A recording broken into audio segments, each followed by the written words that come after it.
अम्मी, अनम प्रेग्नेंट हो गई है। अच्छा, फिर क्या करूं? आपको सुन के खुशी नहीं हुई? आप दादी बनने वाली हैं। अनम तुम्हारे साथ रहना नहीं चाहती, खुला लेना चाहती है वो तुमसे। क्या भूल गए हो तुम? कोर्ट से आया नोटिस दिखाऊं तुम्हें?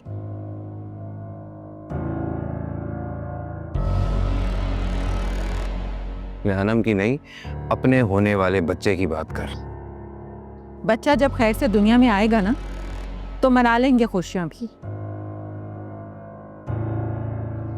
हाँ, अगर तुम ये सोच रहे हो कि मैं जज्बाती होकर तुम्हारे साथ अनम को उसके घर मनाने के लिए चलूंगी, तो ये तुम्हारी भूल है। अम्मी आप अनम अब इस घर में मेरे मरने के बाद ही आ सकती है, तो दुआ करो कि मैं मर जाऊं। अल्लाह ना करे, कैसी बातें कर रही हैं आप? इतनी बड़ी खुशखबरी मिली है आज। खुशखबरी? वो जो हॉस्पिटल में तुम्हारे मुंह पर फाइल मारकर सुनाई गई है। तुम में जरा सी भी सेल्फ रिस्पेक्ट है फहद? अगर तुम्हारी जगह कोई और होता ना, तो उसकी इस हरकत पर थप्पड़ मारता उसे।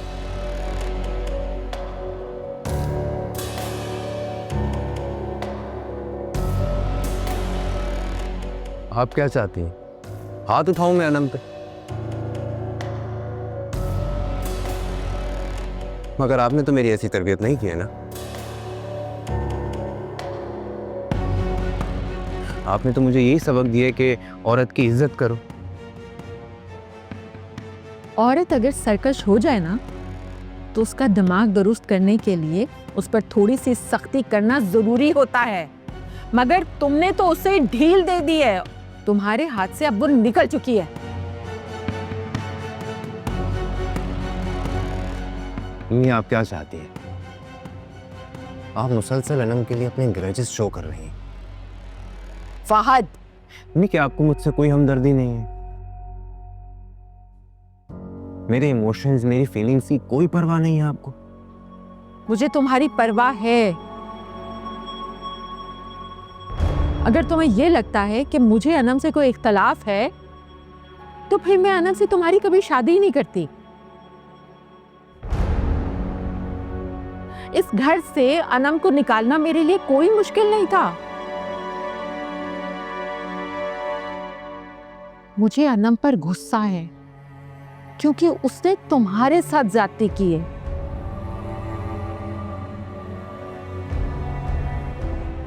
उसने तुम पर इल्जामात लगाए हैं और तुम पर बदकिरदारी की मोहर जब्त करने के लिए वो तुम्हें कोर्ट तक ले गई है। और इस पर भी उसका दिल नहीं भरा ना, तो उसने बिजनेस में तुम्हें परेशानियां देनी शुरू कर दी।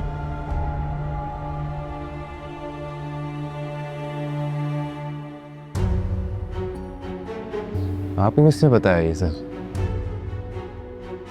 तुम्हें क्या लगता है मैं तुमसे बेखबर हूं? ऐसी बातें छुपती नहीं है बेटा।